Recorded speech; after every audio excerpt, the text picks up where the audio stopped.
Buenas tardes, querida comunidad. De nuevo nos encontramos en esta tercera parte del taller del profeta Jonás. Hoy nos tocaría ingresar en el capítulo 2, que es lo que habíamos llamado la acción transformadora dentro del libro. Y para esto vamos a comenzar con un pequeño repaso. Los que por ahí se enganchan ahora y no han visto los talleres anteriores pueden verlo, y tanto para los que empiezan a vernos ahora como para los que nos han acompañado desde el principio, hacemos este pequeño repaso, esta pequeña recapitulación de todo lo que hemos visto y dicho hasta ahora. Lo primero que vamos a recordar es el esquema narrativo de Jonás.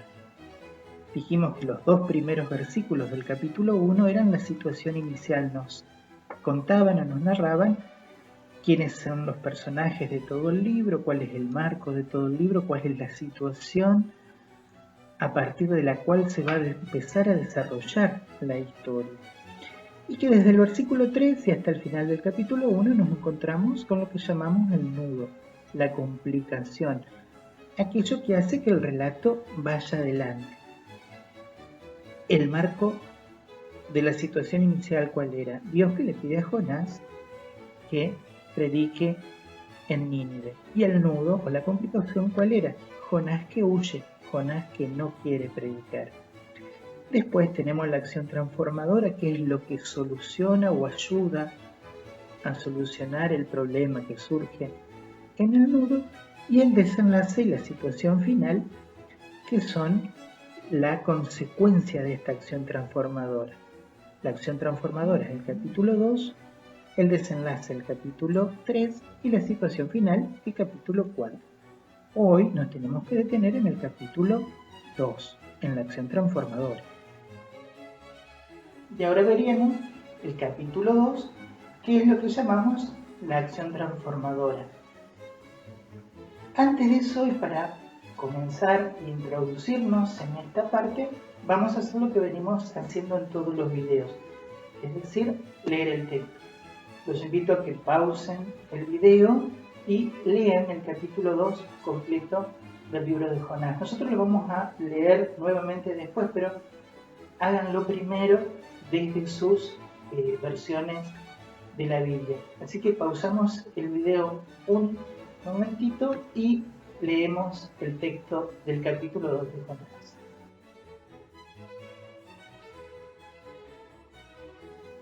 Una vez que han leído ustedes el texto, ahora vamos a leerlo juntos.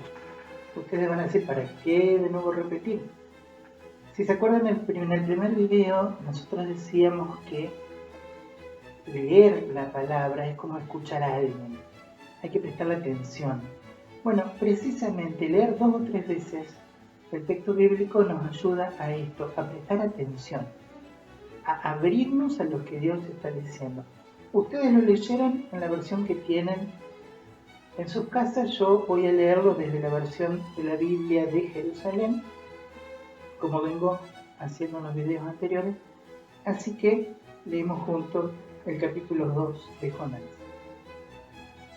Yahvé hizo que un gran pez se tragase a Jonás, y Jonás estuvo en el vientre del pez 3 días y 3 noches.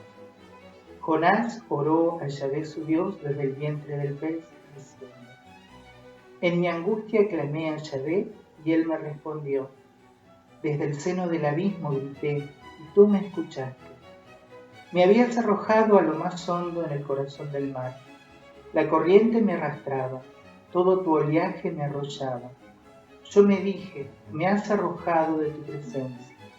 ¿Cuándo volveré a contemplar tu santo templo? Las aguas me asfixiaban el aliento, el abismo me envolvía.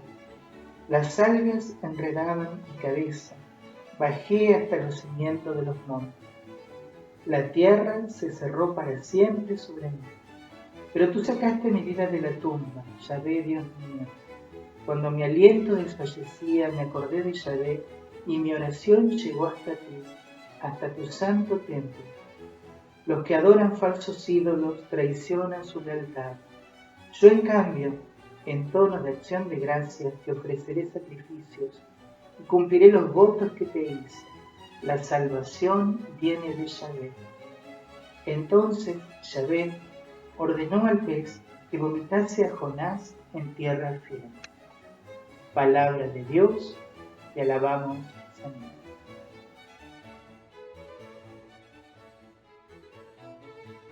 Cuando leemos el capítulo 2 de Jonás, una de las cosas que nos llama la atención es que hay una parte escrita en prosa y hay otra escrita en verso.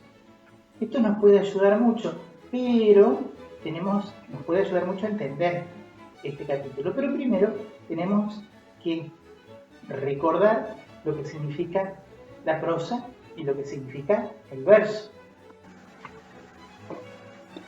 Pero primero, lo primero. ¿De qué hablamos cuando hablamos de verso?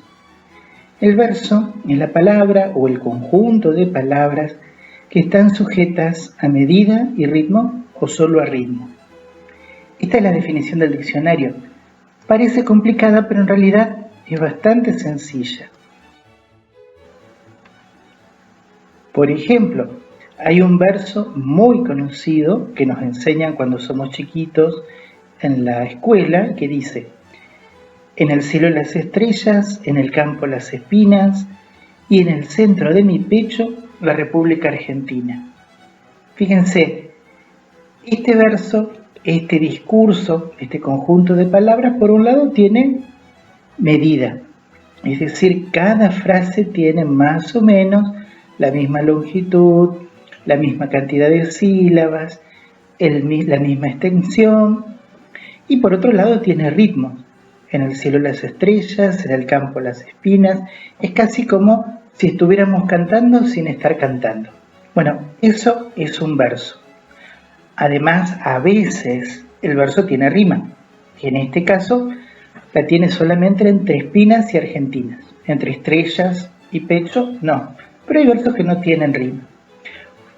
Esto, como decía, lo primero. Cuando hablamos de verso, hablamos de esto. Y después tenemos la prosa, que si volvemos a ir al diccionario leemos que es la forma natural del habla que no está sujeta a las reglas de rima y medida de los versos. Es decir, es cuando hablamos naturalmente, cuando contamos algo sin medida, sin ritmo, sin rima. Si tomamos de nuevo el ejemplo anterior de este versito: en el cielo las estrellas, en el campo las espinas, uno podría decir, si lo hago en prosa, tendría que decir: estoy orgulloso de ser argentino. Así de simple. Es decir, no estamos atados a las reglas del verso. Yendo ahora a Jonás, vemos que entre los versículos 3 y 10 del capítulo 2 tenemos un salmo o un verso. Por eso, todo el primer capítulo y los primeros versículos del capítulo 2 y el final del capítulo 2 y los capítulos 3 y 4 están escritos en prosa, son narración, mientras que los versículos de 3 a 10 del capítulo 2 están escritos en verso, son una poesía, y un tipo muy particular de poesía que nosotros llamamos salmo. ¿Todo esto para qué nos sirve? Uno diría, bueno, sí, muy lindo, esta parte está en verso, esta parte está en prosa. Todo esto a nosotros nos sirve precisamente para darnos cuenta qué es lo que el autor del libro nos está diciendo en cada parte. ¿Qué quiero decir? Fíjense que el libro es un todo, pero dentro de este todo hay, como decimos, géneros o formas distintas de discurso. Y es muy interesante si nosotros las vemos así por separado. Es decir, por ejemplo, podemos empezar leyendo los dos primeros versículos de Jonás y el inicio del versículo 3 y saltar al versículo 11. Dejar por un momento de lado el salmo y decir, bueno, pasó esto, Jonás oró y terminó así. Y después por separado, ver el salmo, ver la oración de Jonás. Nosotros lo tenemos que leer como un conjunto y al final lo vamos a leer como un conjunto, pero también está interesante es muy interesante leerlo así, leerlo por separado, porque entonces nos damos cuenta que cada una de estas partes también tiene un sentido propio. Entonces vamos a pausar el video de nuevo y vamos a hacer este ejercicio. Vamos a leer los primeros versículos y el último por un lado, dejando el Salmo aparte, y después vamos a leer el Salmo solo, a ver cómo lo entendemos y a ver qué entendemos. Y una vez que hayamos hecho eso, vamos en la parte de la prosa, es decir, en los dos primeros versículos, 2 y el inicio del tercero del capítulo 2, y en el versículo final, vamos a tratar de responder qué ideas, qué cosas, qué situaciones, qué personajes, qué palabras se repiten. Es decir, en los primeros versículos y en lo último, en la parte narrativa, en la parte de prosa, ¿qué se repite? ¿Sobre qué se pone el asunto? ¿Sobre qué se pone el acento? Perdón. Bueno, por eso digo, pausamos el video, tratamos de leer por separado la prosa y el verso, y después nos tenemos en la prosa tratando de ver cuáles son los elementos que se repiten en la parte narrativa.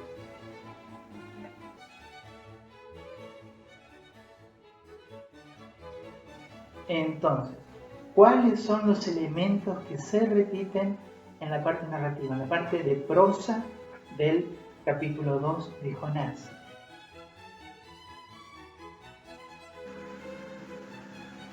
Los elementos que se repiten primero son los personajes: Dios, es decir, Yahvé, el pez y Jonás. Pero no solamente los personajes, sino también las acciones, porque es Yahvé el que hace que el pez trague a Jonás, y es Yahvé el que da la orden al pez para que arroje a Jonás sobre la tierra firme.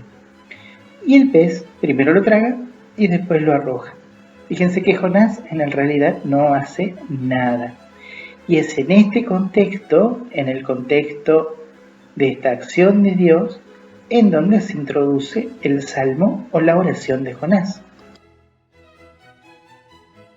Si se acuerdan, una de las preguntas que había quedado del video anterior era ¿cómo termina la oración de Jonás? Y la oración de Jonás termina diciendo Yahvé es mi Salvador, o de la salvación viene de Yahvé, depende de la versión, pero termina cantando y haciendo una acción de gracias a Yahvé Salvador, a Dios como Salvador. ¿Esto por qué? Porque en el fondo Jonás termina descubriendo a ese Dios que quiere salvar, que decíamos en los videos anteriores. Un Dios que no castiga, un Dios que no es iracundo, sino un Dios que quiere salvar. ¿Cómo lo descubre? Precisamente por esto que veíamos de la narración. Jonás no hace nada. Jonás hasta ahora, ¿qué fue lo que hizo? Se alejó, se alejó, se alejó, se hundió, se hundió, se hundió, cayó, cayó, cayó. Jonás hasta ahora ha, podríamos decir, arruinado todo lo que Dios hacía con él. ¿Y Dios qué hizo? Fue a buscarlo hasta el fondo, fue a buscarlo hasta lo más bajo, fue a buscarlo hasta lo más hondo y lo rescató. Fíjense que en este contexto reza Jonás, y en este contexto, en la oración de esta narración, en el contexto de esta narración que escuchábamos, Dios aparece así. Jonás cayó en el mar, ya no tiene salvación, ya no tiene posibilidad de salir por sí solo. Y la narración que nos dice, Yahvé manda al pez para que lo trague, y después que Jonás reconoce a Dios como Salvador, Yahvé hace que el pez lo arroje en la tierra. Pero incluso sin el Salmo, después que Jonás ora a Dios, Yahvé hace que nuevamente el pez arroje a Jonás en la tierra. Es decir, el pez, y fíjense que no se dice que sea una ballena, un cetáceo, simplemente un pez. Pez grande, obviamente, pero el pez en este contexto es una imagen de salvación. No es algo malo que le pasó a Jonás, todo lo contrario. Él estaba en el mar, se estaba ahogando, se estaba por morir, estaba podríamos decir, al final y en el límite de su autodestrucción, y Dios lo salva. Lo salva con a través y por medio de este animal, de este pez, que sí, uno podría decir, no humanamente, tal vez para nosotros no es la mejor forma, y sin embargo fue la forma que Dios tuvo de salvarlo. Por eso, si prestamos atención a cómo termina la oración, y si prestamos atención a la parte narrativa, lo central de este capítulo es que Jonás termina reconociendo que Dios lo salva, que Dios es salvador. Y esto recordémoslo para evaluar todo lo que venimos diciendo hasta ahora, incluso eso que decíamos de que Dios envió la tormenta, y lo que vamos a seguir diciendo después, cuando Jonás, después de que vuelve a la tierra, comienza y tiene que aceptar y llevar adelante la predicación.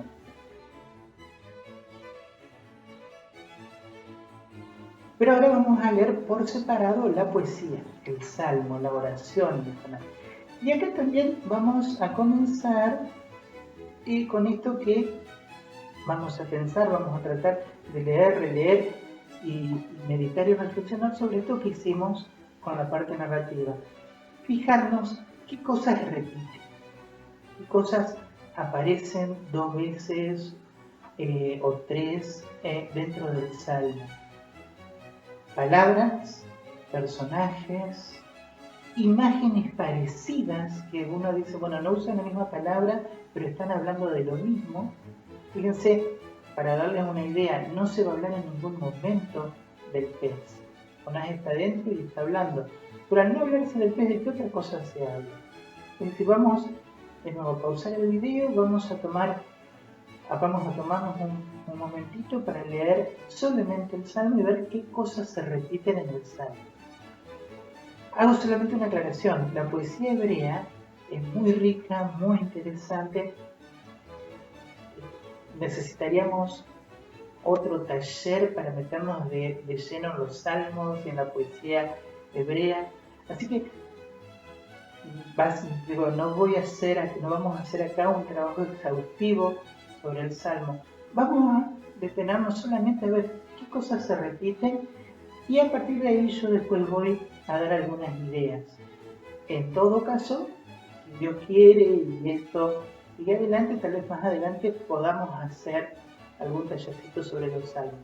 Ahora, simplemente pausamos el video y tratamos de buscar cuáles son las repeticiones o las ideas sobre las que se vuelve en esta oración. Así como las ideas o las imágenes que se repiten en la parte de prosa nos ayudaron a ver cuál es el esquema de todo el capítulo, así también las repeticiones ahora nos van a ayudar a ver cuál es el esquema de la oración, cuál es el esquema del salmo y qué es lo que nos está queriendo decir. A diferencia de la prosa, el salmo tiene muchas más repeticiones. Yo señalé solamente algunas que nos ayudan a entender un poquito más el salmo. Primero, la voz de Jonás, que al principio clama a Yahvé y al final le da las gracias porque de Yahvé viene la salvación. Después, el templo, que fíjense que en el versículo 5, Jonás dice que su oración, su mirada, su deseo va hacia el templo, y en el versículo 8 que alcanzó ese templo. Y después lo más profundo, la fosa, el abismo, el Hades, donde al principio Jonás siente que Dios lo arrojó, pero después reconoce que de ahí lo hizo salir vivo, lo hizo subir. Estas repeticiones para nosotros son importantes no solamente porque nos dan el marco o el esquema del salmo, sino porque ponen al centro, en el corazón del salmo, al abismo que cercaba a Jonás, al abismo que lo envolvía. Precisamente acá en la lámina vemos este esquema, vemos cómo el salmo tiene en el centro a Jonás en el medio del abismo. Y acá llegamos al centro de todo, porque fíjense que nosotros decíamos que es importantísimo, central, es el nudo, esto de descubrir a Dios como Salvador, que es donde la parte narrativa pone el acento. Pero acá acabamos de decir que el corazón del Salmo, y el Salmo está en el centro del capítulo 2, y el capítulo 2 es el centro del esquema narrativo, que el corazón del Salmo es Jonás en el medio del abismo, cercado por las aguas, por el Hades, por la fosa. Entonces uno diría, bueno, pero entonces el centro es horrible porque el corazón del Salmo, del capítulo 2, de todo el libro, es Jonás en el medio de la oscuridad, en el medio de la desesperación. Sí, ese es el corazón del libro. ¿Pero por qué? Por esto que decíamos previamente hablando de la parte narrativa. El corazón del libro nos muestra hasta dónde puede llegar el hombre cuando se aleja de Dios. Las aguas me cercaban, los cerrojos de las puertas del abismo se cerraron, es decir, llegué al límite, llegué al final, llegué al punto extremo, ya no se puede ir más lejos, y casi como una imagen de la muerte. Frente a eso, ¿Dios qué hace? Al principio, en el esquema, Jonás decía, me arrojaste a lo profundo, a la fosa, a la vida. Pero después, cuando llega a ese extremo, tiene que reconocer, me hiciste subir desde el pozo, desde el abismo, desde lo profundo. Es decir, el centro del libro es el hombre alejado de Dios, que es rescatado por Dios. El centro del libro no es Jonás cercado por el abismo y punto. El centro del libro es Jonás que llegó a ese extremo y Dios lo va a rescatar. Dios está a punto de rescatar. Es decir, el centro del libro sigue siendo Dios que sale al rescate del hombre que se aleja de él. Fíjense qué maravilloso, porque nosotros que somos muy moralistas podríamos muchas veces pensar, no, bueno, es importante en el libro que Jonás se arrepiente y vuelve al final a hacer lo que Dios quería. Sí, es importantísimo. Pero el corazón del libro no es la respuesta de Jonás. El corazón del libro es el Jonás alejado al que Dios rescata. Porque el corazón del libro es un Dios que rescata, un Dios que salva, un Dios que nos quiere liberar. Y en eso vuelvo a lo que decíamos recién. Por esto termina Jonás su oración diciendo, la salvación viene de Yahvé, porque la experimenta, porque se da cuenta en él y en su situación de que la salvación no viene de las oraciones, de los sacrificios, de lo que yo pueda hacer por Dios, de los esfuerzos. La salvación viene de Dios, de un Dios que ama e incluso al que se aleja, lo sale a buscar y lo quiere rescatar.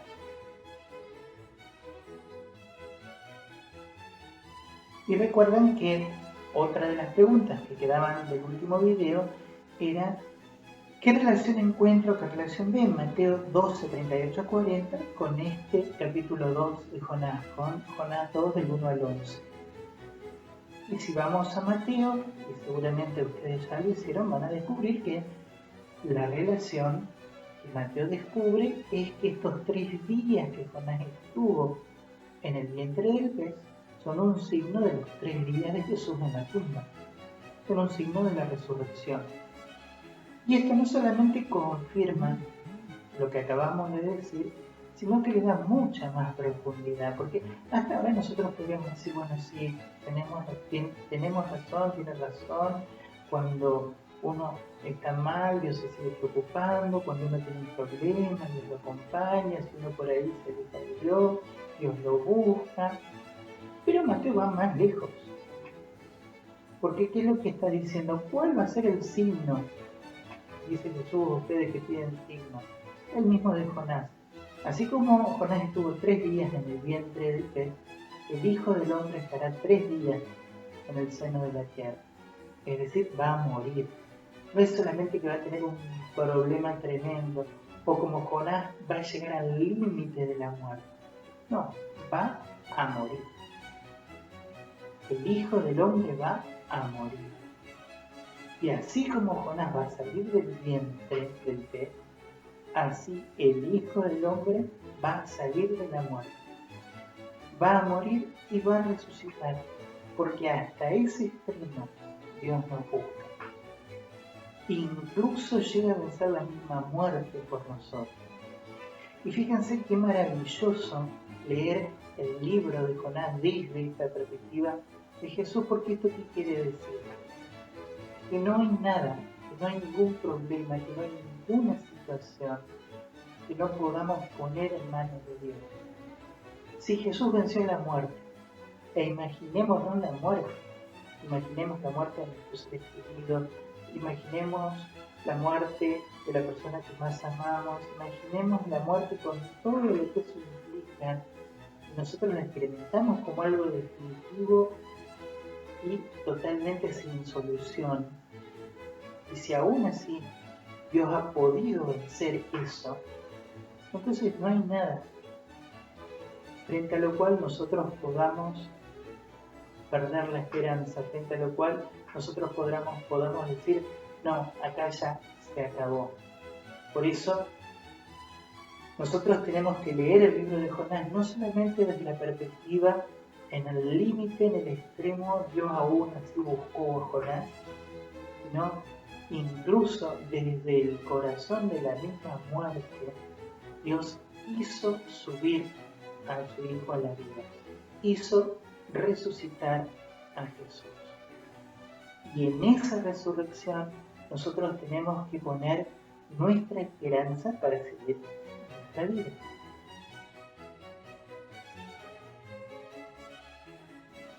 Y finalizamos leyendo el capítulo como un todo. Acá podríamos hacer un montón de cosas, buscar un montón de relaciones. Siempre vamos a tener más tiempo para profundizar, para seguir haciéndolo, pero me voy a detener solamente en una cosa. Recuerden que la tercera pregunta que nos queda todavía por contestar de las que habíamos dejado en el video anterior es ¿desde dónde ora Jonás? ¿Desde dónde hace su oración? ¿Qué es lo que dice la prosa? ¿Qué es lo que dice el salmo? ¿Qué es lo que dice el verso? La prosa, ¿qué es lo que dice? Oró desde el vientre del pez. Mientras que en el salmo, Jonás que está rezando, ¿qué es lo que dice? Desde mi angustia clamé, desde mi angustia te pedí. Es interesante porque fíjense que, como yo les decía, el pez en realidad es un signo de salvación. Dios lo está salvando, lo está protegiendo del agua, lo está cubriendo, lo está defendiendo del mar y lo está llevando a tierra firme. Y sin embargo, Él está clamando desde la angustia. Él está clamando desde la desesperación a la cual llegó. Va a necesitar 3 días para darse cuenta, para rezando, meditando, reflexionando, poniendo sus manos en su vida en manos de Dios. Va a necesitar 3 días para darse cuenta de que esa situación de angustia en realidad es un ámbito de salvación. Fíjense, pidamos la gracia de poder vivirlo, pero fíjense la luz que nos da a nosotros en la vida, porque acabamos de decir, tenemos que mirarlo todo desde el Cristo resucitado, desde el que venció la muerte, pero después, en el momento del problema, o en el momento de la lucha, o en el momento de la dificultad, es difícil. Porque, por ejemplo, hoy está lloviendo. Ahora no se escucha la lluvia porque paró un poquito. Pero sigue nublado. El sol no lo vemos. No lo vemos, y si encima, como hace un rato, hay refugios, truenos y una lluvia copiosa, menos todavía. Sin embargo, sabemos que está. Y no son palabras simplemente bonitas. Sabemos que está y lo hemos experimentado. Bueno, en esto tenemos que apoyarnos, en esta imagen tenemos que apoyarnos a la hora de poner nuestra vida en Dios, diciendo muchas veces lo que vemos ahora es, o lo que experimentamos ahora es angustia. Y tal vez recemos desde la angustia, y recemos desde el dolor y desde la dificultad. Pero ¿dónde estamos? Tenemos que recordar siempre, estamos en el vientre del pez. Dios nos está cubriendo. Estaremos en el mar, pero Dios nos está cubriendo. Estaremos lejos de la tierra, pero Dios nos está protegiendo. No vemos la tierra firme, vemos las dificultades, está todo oscuro, pero Dios nos está cubriendo. Por eso digo, es muy interesante ver estos dos lugares. Jonás está en realidad en el vientre del pez. Él reza desde su angustia, pero está en el vientre del pez. Desde ahí en realidad está haciendo la oración. Y esto nos ayuda además para darnos cuenta que a pesar de todo y a pesar de todo lo que Jonás alejó, todavía tiene la capacidad de volver a Dios. Porque en todo caso, si nosotros tenemos que hacer algo, es volver siempre al Señor, sabiendo que en el fondo estamos siempre en sus manos, siempre en el vientre del pez.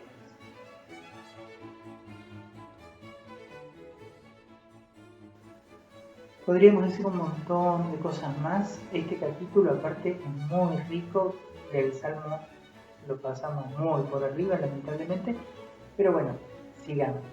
Yo ahora lo que voy a hacer es dejarle, como venimos haciendo en los videos anteriores, tres preguntas para que las trabajemos en la semana y ya nos vayamos preparando para el próximo encuentro en el que vamos a introducirnos en el desenlace del libro. Todavía no el final, pero sí el desenlace de la acción, que es el capítulo 3.